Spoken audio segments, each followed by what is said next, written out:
Welcome to Uncommon Analysis. Today I want to talk about the upper Midwest states, or as modern political parlance likes to refer to them as the Rust Belt states, particularly Wisconsin, Michigan, and Pennsylvania.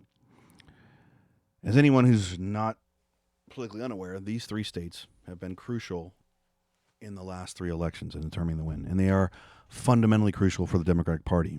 For the Democratic Party's map, the way the map works today, there's no no viable path for the Democrats if they can't win these states, or at least win the majority of these states. So the question is, are these states realigning to be more Republican? Are these states going to be Republican states?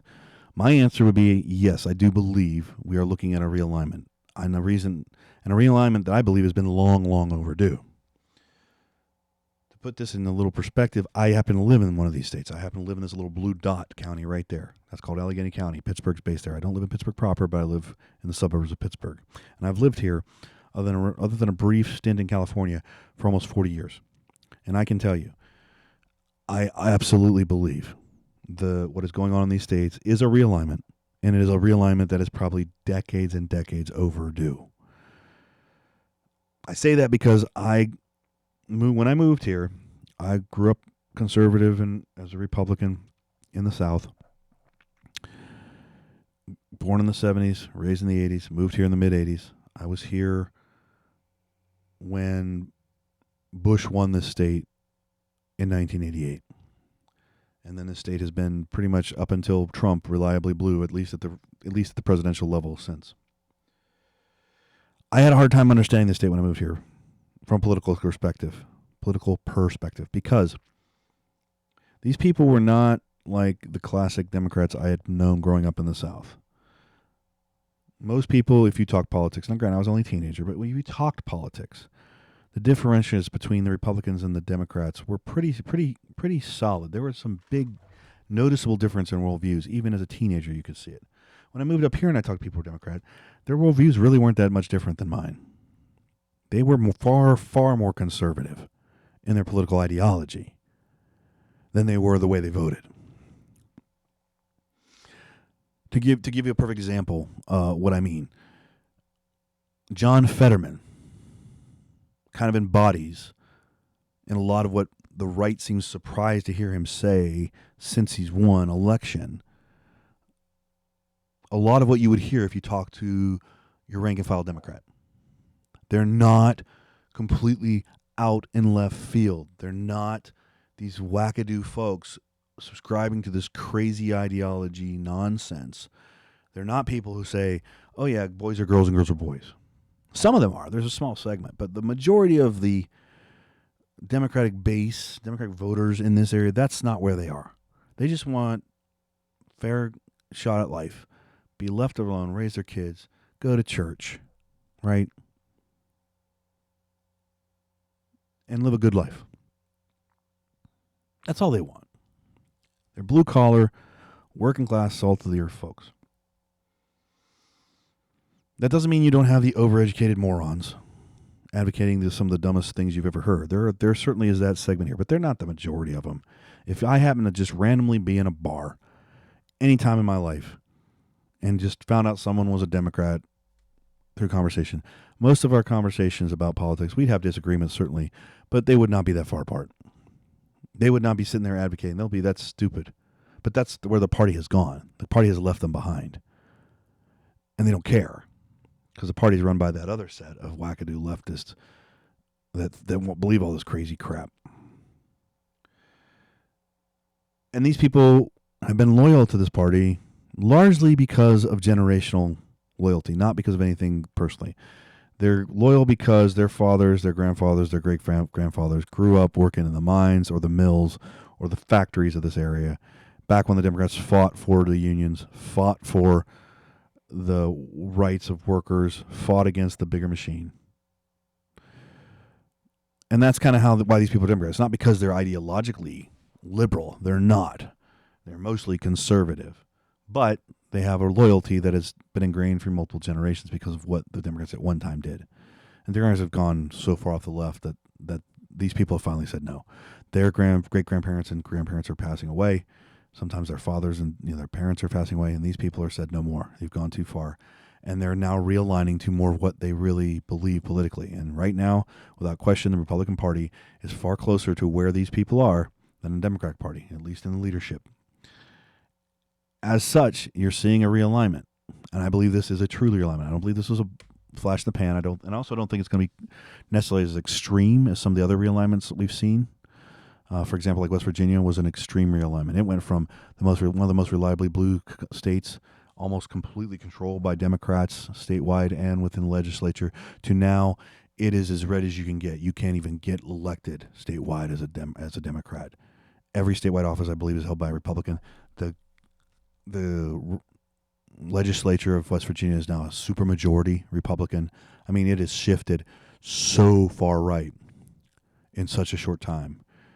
In 25 years, less than 25 years, right? It has swung to be one of the deepest red states there is. I don't think all these states are going to swing that extreme, but I do believe they are going to continue to move right.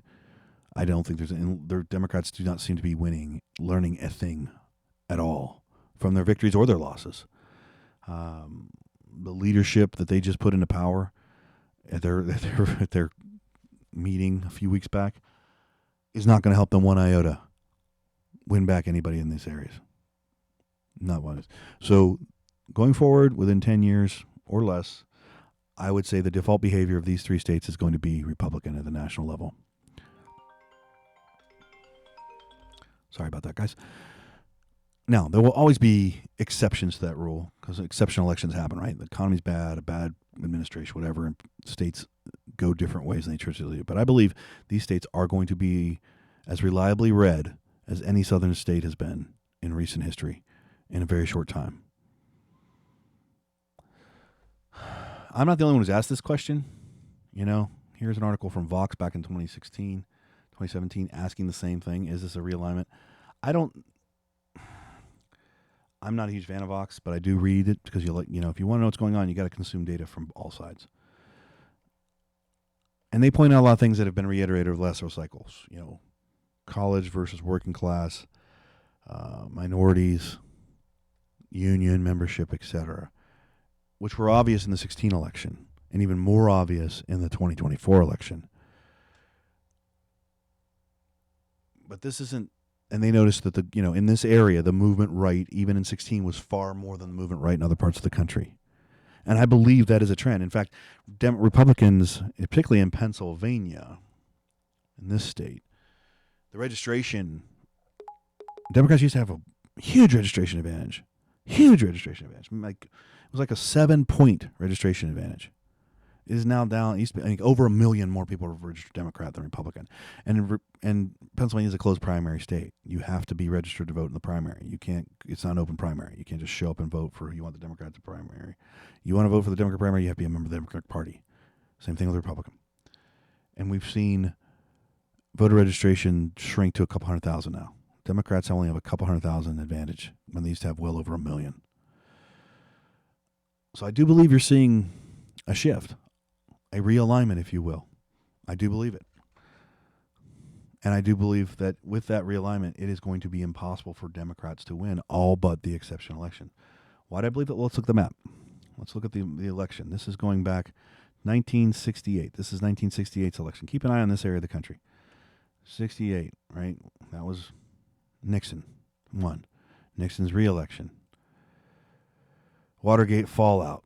Boom, right? Democrats, Carter is voted in office. And Carter voted in office by a huge thing in the South, which is a whole other discussion because the South, up until the 60s, this was the typical behavior of the South. And then in the late mid-60s, it shifted to become the more reliably red area that it is. Carter's re-election, Reagan, Carter gets swamped. Reagan's re-election, boom. Bush first. There's Clinton, as you can see, boom. Clinton re-election. This is Bush 1.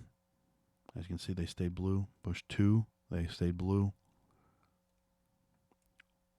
Obama 2. And then we get the Trump era. Trump flips it.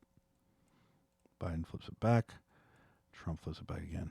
So as you can see, without these states, There's no path for the Democrats. Democrats are in a world of hurt. Even if they flip Georgia to be more reliably blue, they can't counter if these states stay red. So this is a big deal, guys. Anyway, that's what I think. That's what I believe. I think you got maybe 10 years tops before these states are, other than the exceptional elections, about as reliably blue as any southern state. I'm sorry, about as reliably red as any southern state has been in the last 50 years. What are your thoughts? Agree, disagree, think I'm crazy? You think Trump's just this unique thing that was able to crack the code here, and once he's gone, it's going to go right back and stay blue? Anyway, that's all I got for today. I hope you have a great one, and I am out.